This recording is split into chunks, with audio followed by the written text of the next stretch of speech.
একটা কথা বলি, একটা মজার ঘটনা বলি। শেখ হাসিনা একটা অদ্ভুত লিডার, যে আওয়ামী লীগের প্রত্যেকটা কর্মী এবং প্রত্যেকটা নেতা ওর হারামিপনার উপর ঈমান আছে। সত্যি কথা যে তারা সবাই স্বীকার করে যে হারামি, এবং তারা ভিকটিম, তারা অলওয়েজ ভিকটিম রোল প্লে করে। আমার উপরে হামলা হয়েছে, আমার উপরে 19 বার অ্যাটাক হয়েছে, আমি তো মরেই যাইতাম কোনো মতে বাঁচছি, আল্লাহ আমারে বাঁচাইছে। এবং আল্লাহ কেন বাঁচাইছে? নিশ্চয়ই আমারে দিয়ে কিছু করাবে। এই যে 2 দিন আগে ওই কথা বলছেন যে এই যে 15ই আগস্ট মরলাম না, 21শে আগস্ট মরলাম না, 24 সালে মরলাম না, আল্লাহ আমার জন্য নিশ্চয়ই কিছু না কিছু রাখছে। আমরা মনে মনে বলি হ্যাঁ আল্লাহ তোমার জন্য কিছু না কিছু রাখছে, সেটা হলো তোমার সাফারিং। এই যে তুমি 15 বছর রানী না ভাই, সম্রাজ্ঞীর মতো বাংলাদেশটাকে চালাইছো, বিশ্বাস করেন। মানে ওর দলের লোকজন সম্ভবত টাট্টিখানায় যাওয়ার আগেও জিজ্ঞেস করতো আপা যাবো। মানে এই যে তোমার একটা এমন একটা মূর্তি তুমি বানাইছো যে তুমি অজেয়, তুমি মানে তোমার মতন মেধা, তোমার মতন যোগ্যতা, তোমার মতন শয়তান হওয়ার অবভিয়াসলি।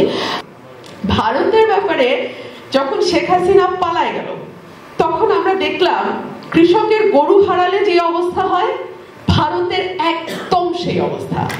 ভারত কি বলবে, কি করবে, কিভাবে রিঅ্যাক্ট করবে, কিভাবে বাংলাদেশের উপরে আঘাত করবে, কিভাবে বললে বিশ্ব রাজনীতিতে ভারত তার বয়ানটাকে স্ট্যাবলিশ করতে পারবে, এইটা না ভারত প্রথমে কয়েক দিন ভারত বুঝতেই পারে নাই। আপনাদের যদি মনে থাকে, আপনাদের জয়শঙ্করের চেহারাটা মনে আছে? পার্লামেন্টে উনি যখন বক্তব্য দিচ্ছিলেন হাসিনাকে আশ্রয় দেওয়ার ব্যাপারে, ওনার বডি ল্যাঙ্গুয়েজ, ওনার চেহারা, মানে একেবারে কৃষকের গরু হারানোর অবস্থা। সো ভারত সেই গরু হারানোর শোক গত 4-5 মাস ধরে ভারতের উপর দিয়ে গেছে, এবং তার অবভিয়াস যেই পরিণতি সেটা হচ্ছে শিশুতোষ সব কথাবার্তা আমরা ভারতের কাছ থেকে শুনেছি। আমাদের মাইনরিটির উপরে নাকি ভীষণ রকম আক্রমণ হচ্ছে, বাংলাদেশে হিন্দু নিধন হচ্ছে, হিন্দুদের উপরে আক্রমণ হচ্ছে সিস্টেম্যাটিক্যালি।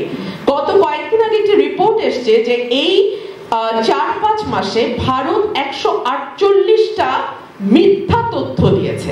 ভুল তথ্য না, মিথ্যা তথ্য, জেনে শুনে ঠান্ডা মাথায় এই মিথ্যা প্রচারণাটা তারা করেছে। আমি যমুনা টেলিভিশনের একটা টক শোতে বলেছিলাম ভারতের কিছু অ্যাডভান্টেজ আছে। ভারতের ডায়াসপোরারা তারা কিন্তু সারা বিশ্বে ছড়িয়ে আছে, বড় বড় জায়গায় বসে আছে, কি পজিশনে বসে আছে। 2 হচ্ছে ভারতের মিডিয়াগুলো ইংরেজিতে পরিচালিত হয়, সেই কারণে ভারতের কথা, ভারতের বয়ান যত দ্রুত বিশ্বে ছড়িয়ে পড়ে, আমাদের কথা, আমাদের বয়ান তত দ্রুত বিশ্বে ছড়িয়ে পড়তে পারে না। সেই কারণে আমার একটা বিনীত সাজেশন ছিল, যারা ভালো বলেন, লেখেন, আপনারা ইংরেজিতেও কিন্তু আপনাদের কথাগুলো প্রচার করবেন। তাহলে যেটা হয়, দ্রুত এটা সারা বিশ্ব থেকে মানুষ দেখতে পারে, শুনতে পারে এবং সঠিক তথ্যটি বুঝতে পারে। দিন শেষে কিন্তু ভারতের সেই মিথ্যা টিকে নাই। দিন শেষে বিশ্ব বুঝেছে যে বাংলাদেশে যা হচ্ছে সেটা হিন্দু অপারেশন না, একটা বড় গণ অভ্যুত্থানের পরে ইনএভিটেবল ভাবে যা যা হওয়ার কথা ছিল বাংলাদেশে তাই হয়েছে, কিন্তু কম হয়েছে। বাংলাদেশে 5 থেকে 8 কিন্তু কোনো সরকার ছিল না, দেশের মানুষ পাহারা দিয়েছে বাংলাদেশকে, আইন শৃঙ্খলা পরিস্থিতি তারা কন্ট্রোল করেছে। নিউ ইয়র্কে 3 দিন গভর্নমেন্ট না থাকলে আমার ভাইরা বলুক কি অবস্থা হবে সেখানে, কিন্তু আমরা কিন্তু সেরকম কিছু হতে দেই নাই। আরেকটা বিষয়, ভারতের সঙ্গে বাংলাদেশের যেই সম্পর্ক গত 15 বছরে ছিল, এটাকে আপনি কোনো কূটনীতির ভাষায় ব্যাখ্যা করতে পারবেন না। এটার একটা সাদা মাটা বাংলা এক্সপ্রেশন হচ্ছে, হাসিনার তরফ থেকে শর্ত ছিল একটাই, আমাকে ক্ষমতায় রাখতে হবে। ভোটে রাখবা না, বিনা ভোটে রাখবা না, কিভাবে রাখবা এটা তোমরা জানো, আর তার বিনিময়ে তোমরা যা চাও, যেভাবে চাও এবং যেটা না চাও, কিন্তু আমার মনে হয় যেটা দিলে তোমরা খুশি হবা, তোমাদের ভালো হবে, তার সব আমি দেব। সেই কারণে দেখেন ভারতের জাতীয় ঐক্য, হাসিনা হচ্ছে এমন একটা বিষয় যেখানে ভারতের কংগ্রেস, বিজেপি সহ সকল দল মতের মানুষ একমত হয়ে যায়, বিকজ ভারতের স্বার্থ হাসিনার মতন এত ভালোভাবে এত নিরাপত্তার সাথে, এত আদরের সাথে, এত যত্নের সাথে আর কোনো সরকারের পক্ষে রাখা পালন করা সম্ভব না। সো ভারতের একেবারে মাথা খারাপ হয়ে গেছে যখন শেখ হাসিনা বাংলাদেশ থেকে পালিয়ে যেতে বাধ্য হয়েছে। ট্রাম্পের কথা অনেকে খুব উল্লসিত হয়েছে যখন ট্রাম্পের ইলেকশন ঘনিয়ে আসছে। শেখ হাসিনা তো সরাসরি বলেছে একটু ওই মার্কিন নির্বাচনের দিকে নজর রাখো, ট্রাম্প আসলেই সকল কিছু পাল্টে যাবে। এবং তার একটা মানে ম্যানিফেস্টেশন আমরা দেখেছি যে যখন ট্রাম্প একটা টুইট করে বাংলাদেশ সম্পর্কে বলেছে যে এখানে মাইনরিটিদের ওপরে যে রিপ্রেশন হচ্ছে সেই বিষয়টির তিনি অবসান চান। এবং আমরা তো জানি যে হাসিনার সঙ্গে মোদি যতটা ঘনিষ্ঠ, একইভাবে ট্রাম্প এবং মোদির মধ্যে কিন্তু একটি চমৎকার বন্ধুত্ব আছে। দেশে দেশে birds of same feather flock together, দেশে দেশে এটাই নিয়ম, এটাই হয়। মানে প্রতিটা দেশেরই ফ্যাসিবাদী শাসকরা, স্বৈরতান্ত্রিক শাসকরা কিংবা স্বৈরতান্ত্রিক মনোভাব পোষণকারী শাসকরা কিন্তু এক হয়ে যায়। সো তাদের মধ্যে একটা ভালো যোগাযোগ আছে, তাদের মধ্যে একটা ভালো বন্ধুত্ব আছে। সো সেই জায়গা থেকে অনেকেই মনে করছেন যে মোদি বা ভারত ট্রাম্পকে বাংলাদেশের ব্যাপারে ইনফ্লুয়েন্স করতে পারেন। এই ব্যাপারে আমার ব্যক্তিগত টেক হচ্ছে যে ট্রাম্প কিন্তু তার চৌহদ্দির বাইরে বিশ্বে কোথায় কি হচ্ছে না হচ্ছে এটা নিয়ে কখনো খুব বেশি ভাবিত বা চিন্তিত হন না। তার আমেরিকা ফার্স্ট, আমেরিকা লাস্ট, এটাই হচ্ছে তার শেষ মানে কথা। সো এর বাইরে হয়তো তিনি তার বন্ধুর কথায় দু একটা বক্তব্য বিবৃতি দিতে পারেন বাংলাদেশ সম্পর্কে, কিন্তু বাংলাদেশের ইন্টারনাল পলিটিক্স নিয়ে, বাংলাদেশের ইন্টারনাল অ্যাফেয়ার্স নিয়ে তিনি খুব বেশি ভাবিত হবেন তেমনটি মনে হয় না। কিংবা বিশ্বব্যাপী যে গণতন্ত্র, বাক স্বাধীনতা, মানবাধিকার নিয়ে আমরা ইউএসএ কে বাইডেন প্রশাসনের সময় কিংবা তাদের যখন ডেমোক্রেটরা ক্ষমতায় থাকে সেই সময় আমরা যেরকম সোচ্চার হতে দেখেছি, ট্রাম্পের সময়ে সেই রকম কোনো কিছু ঘটবে বলে মনে হয় না। তবে হ্যাঁ, আমাদের ঘরের পাশে ভারত যেহেতু আছে এবং ভারতের শক্তিকে কোনোভাবেই খাটো করে দেখাটা বুদ্ধিমানের কাজ হবে না। ভারতের বিশ্বব্যাপী তাদের মানুষজন আছে, কি পজিশনে আছে, এবং ভারতের শক্তিশালী একটি মিডিয়া আছে যারা মানে প্রতিনিয়তই তাদের যে বয়ানগুলো সেগুলো তারা প্রচার করেন। এবং বাংলাদেশের ব্যাপারে খুবই, আমার ভাই একজনের কথা বলছিলেন যিনি নর্মালি সেন্সিবল মানুষ, কিন্তু বাংলাদেশের কথা যখন চলে আসে তখন কিন্তু তিনি আর সেন্সিবল মানুষের মতো আচরণ করতে পারে না। বিজয় প্রসাদের কথা বলছিলেন। আমি দেখলাম যে আমরা যাদেরকে ভারতীয় কর্মকর্তা মনে করি, মানে দূতাবাসগুলোতে যারা আসেন এখানে কর্মকর্তা হিসেবে, ফর এক্সাম্পল বিনা সিকরি বা তার মতন যারা আছেন, তারাও কিন্তু একই রকম ভাবে, ময়ূখ হয়তো একটু নেকেডলি কথা বলেন, বিনা সিকরি ইংরেজিতে একটু সুন্দর করে কথা বলেন, কিন্তু তাদের কথার সারবত্তা কিন্তু দিন শেষে একই থাকে। সো ভারত তার পজিশন থেকে খুব বেশি সরবে বা কংগ্রেস আসলেও ভারতের অবস্থা বাংলাদেশের ব্যাপারে, বাংলাদেশের পলিটিক্যাল পার্টিগুলোর ব্যাপারে খুব বেশি বদলাবে বলে মনে হয় না। একটা ছবির কথা আপনাদেরকে স্মরণ করিয়ে দেই। শেখ হাসিনা যখন ভারত ভিজিটে গেল বোধহয় 24 নির্বাচনের পর, তখন কংগ্রেসের ফুল ফ্যামিলি গিয়ে কিন্তু তার সঙ্গে দেখা করেছে।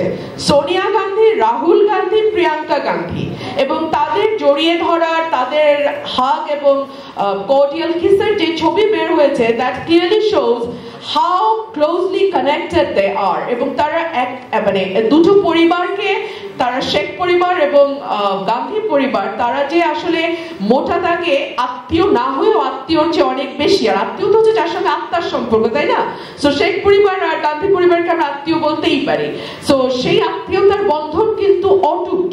সো আমরা যদি মনে করি যে ভারত তার অবস্থার পরিবর্তন করবে, বা ভারত এখন বিএনপির সঙ্গে খুবই চমৎকার কথা বলছে বা বিএনপির ব্যাপারে ভালো ভালো বিশেষণ দিয়ে তারা আলাপ চালাচ্ছে, তার মানে এই নয় যে তারা আওয়ামী লীগের উপরে বাংলাদেশে অন্য কোনো রাজনৈতিক দলকে তাদের বন্ধুর মতন বা বন্ধুত্বের জায়গায় জায়গা দেবে। বিকজ ভারত খুব ভালো করে জানে হাসিনার চেয়ে ভালো সার্ভিস, বিশ্বাস করে আল্লাহর কসম, বাংলাদেশে কেউ দিতে পারবে না।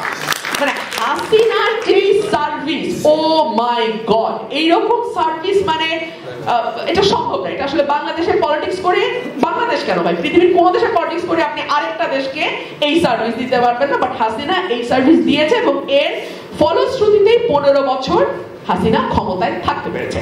হাসিনার ক্ষমতায় থাকতে পারার পিছনে কিন্তু সুশীল সমাজের একটা বিরাট ভূমিকা আছে। আপনারা দর্শক হিসেবে দেখেছেন, আমি না ওদের সাথে বসেছি, আল্লাহর কসম ভাই, প্রত্যেক রাতে আমাকে বসতে হইতো একটা আওয়ামী অ্যাঙ্কার, একটা আওয়ামী লীগের নেতা আর একটা আওয়ামী লীগের সুশীলের সাথে। ওই অত্যাচার যে ভাই, অত্যাচার, আমার বয়স 20 বছর বেড়ে গেছে আমার মনে হয় এই 13-14 বছরের অত্যাচারে। কারণ আওয়ামী লীগের নেতা যেটা বলতে লজ্জা পায় ওইটা ইনায় বিনায় সুশীলটা বলে, আবার ইনায় বিনায় সুশীল যেটা হয়তো ভুলে যায় বলতে ওইটা অ্যাঙ্কার বলে। মানে আমাকে ত্রিমুখী লড়াইটা লড়তে হইতো। So it was not easy, it was not. So এই যে নিরন্তর ভাবে বয়ান তৈরি করে যাওয়া আওয়ামী লীগের পক্ষে, নিরন্তর ভাবে আওয়ামী লীগকে সকল রকম সাপোর্ট দিয়ে যাওয়া, সফট পাওয়ার গুলা যেভাবে আওয়ামী লীগকে সাপোর্ট দিয়েছে, না হলে বিশ্বাস করেন যে হার্ড পাওয়ারের কথা আমরা বলছি, যে পুলিশ, অস্ত্র, র্যাব, বিজিবি, তাদের পক্ষে সম্ভব ছিল না 15 বছর হাসিনাকে চালানো যদি না মিডিয়া এবং সুশীলরা যৌথভাবে হাসিনার রেজিমকে ক্রমাগত সাহায্য করে যেত। হাসিনা আরেকটা বিষয়কে তার শাসন প্রলম্বিত করতে ব্যবহার করেছে, সেটা হচ্ছে মানুষের ঈদ। মানুষের যেই খারাপ দিকগুলো আছে, নফস আছে, মানে মানুষের লোভ, লালসা, ঘৃণা, এই প্রতিটা ঈদকে হাসিনা চমৎকার ভাবে ব্যবহার করেছে। দেখুন, সেই লোকটি বেতন একটা কথা বলি, একটা মজার ঘটনা বলি। আমি আর তাসনিম খলিল দুজন লন্ডনে দেখা হওয়ার পর আমরা বলছি যে এটা 2018 সালের কথা, যে আওয়ামী লীগের ব্যাপারে আমরা দুজনই কথা বলতে বলতে শেখ হাসিনার ব্যাপারে একই কথায় একই সাথে উপসংহারে আসছি। সেই উপসংহার হচ্ছে কি, শেখ হাসিনা একটা অদ্ভুত লিডার, যে আওয়ামী লীগের প্রত্যেকটা কর্মী এবং প্রত্যেকটা নেতা ওর হারামিপনার উপর ঈমান আছে। সত্যি কথা, যে তারা সবাই স্বীকার করে যে হারামি, কিন্তু আমাদের এই হারামিটাই দরকার। এটা একটা বিচিত্র বিষয়। হাসিনার হারামিপনায় ঈমান আনছে বিকজ আওয়ামী লীগের ম্যাক্সিমাম লোক মুখে বলে না, কারণ পলিটিক্সে তো সব কথা মুখে বলা যায় না, মনে মনে দৃঢ়ভাবে বিশ্বাস করে বাঙালির হারামি জাতি। এটা তারা বিশ্বাস করে কেন জানেন? তারা মনে মনে বলে এবং মুখ ফসকায় মাঝে মধ্যে বইলা ফেলায়, আমাদের সাথে বইলা ফেলায় যে বিশ্বাস করেন কেমনে 75-এর 15ই আগস্ট এই বাঙালি জাতি ঘটাইছে বলেন? কেমনে করে শেখ হাসিনাকে এত বছর বাংলাদেশে আসতে দেয় নাই বলেন আপনি? কেমনে করে 2004 সালে গ্রেনেড হামলা হইলো আমাদের মিটিং এ? কেমনে গ্রেনেড হামলা হইলো, কেমনে হইলো, ওগুলার বিস্তারিত মামলার চার্জশিট এবং এফআইআর যদি পড়েন, মামলার আমাদের যে পিটিশন গুলো ছিল পড়েন, দীর্ঘ আলাপ, সেই আলাপে আমি যাব না। বাট তারা এটা মনে প্রাণে বিশ্বাস করে যে বাঙালি হারামি জাতি এবং এই হারামি জাতির উপরে যে কোনো রকমের নির্যাতন চালানোর সকল রকম বৈধতা তাদের আছে। আশপাশে কেউ থাকে না, এটা যে তুমি একটা নিজের মূর্তি তৈরি করছো, এটা যে ভেঙে খান খান হয়ে গেছে। 2 দিন আগে বলছো হাসিনা কোনোদিন পলায় না, বলতে না বলতে তোমার পলাইতে গেছে। এই যে যন্ত্রণা, এই যে মানসিক চাপ, এটার মধ্যে দিয়ে যাতে তুমি যাও, এই জন্য আল্লাহ তোমার বাঁচায় রাখছে। তো এই হচ্ছে তাদের একটা মানে পলিটিক্যাল ন্যারেটিভের মধ্যে তারা অলওয়েজ একটা ভিকটিম রোল প্লে করে এবং তারা মনে করে যে কোনো রকম মানে অত্যাচার তারা বাংলাদেশের মানুষের উপর চালাইতে পারে এবং সেটা চালানোর ন্যায্য কারণও তাদের আছে। আর আমরা যেটা মানে আপাত দৃষ্টিতে খোলা চোখে এখন পর্যন্ত দেখছি, এই সরকারের প্রতি মানুষের অসম্ভব রকম একটা প্রত্যাশা ছিল। তবে একই সঙ্গে তো মানুষকে এটাও বুঝতে হবে যে আমরা একটা ভাঙা চোরা রাষ্ট্র এই সরকারের হাতে তুলে দিয়েছি। সো তাদের পক্ষে যতদূর সম্ভব হয়তো তারা করছেন, তবে আরেকটু ভালো করলে হয়তো আরেকটু ভালো হতো। এই পর্যন্ত।